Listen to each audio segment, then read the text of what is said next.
One of the most quoted numbers in cybersecurity hiring is the BLS median.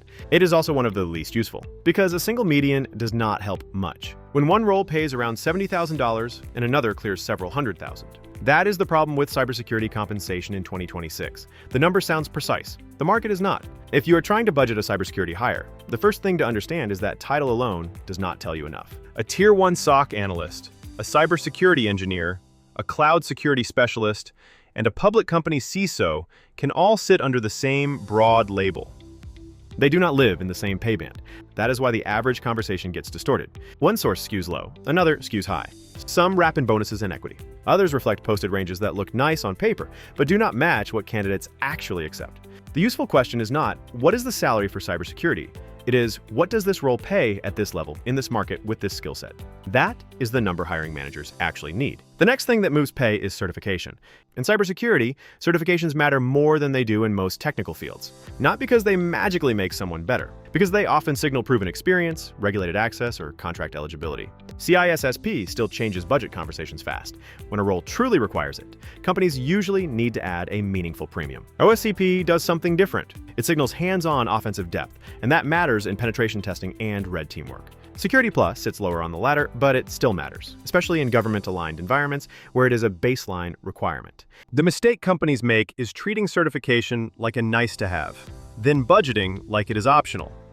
If the cert is required, the premium is required too. It also helps to think in terms of career ladder, not title bucket. Cybersecurity is not one job. It is an ecosystem. The biggest jump is often from Tier 1 SOC work into engineering. That is where compensation steps up because the work changes. Monitoring and triage turn into building, automating, tuning, and owning outcomes. Later, pay climbs again when the role expands into architecture, leadership, or executive accountability. At the top end, CISO compensation looks almost absurd. But so does the responsibility. Board exposure, breach accountability, budget pressure, short tenure. The pay reflects the scope and the risk.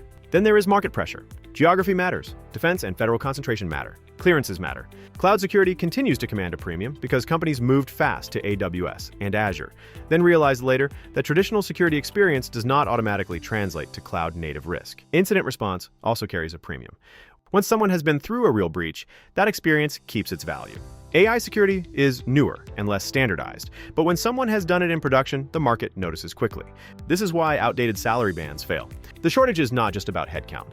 It is about specific skills in specific environments. So how should hiring managers use this data?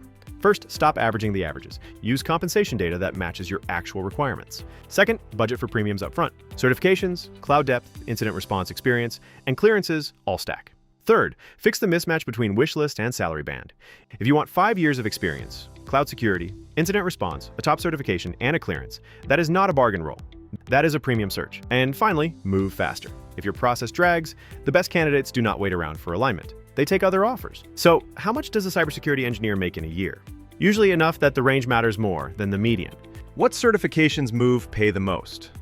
CISSP and OSCP are two of the biggest, depending on the role. And what is the highest paying cybersecurity job? In most organizations, it is the CISO, but that title also carries the widest risk and the narrowest margin for error.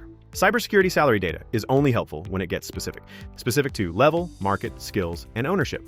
KORE1 helps companies benchmark cybersecurity compensation against the real market, not a generic headline number. If your hiring budget is based on old assumptions, this is the right time to recalibrate. Contact KORE1 today.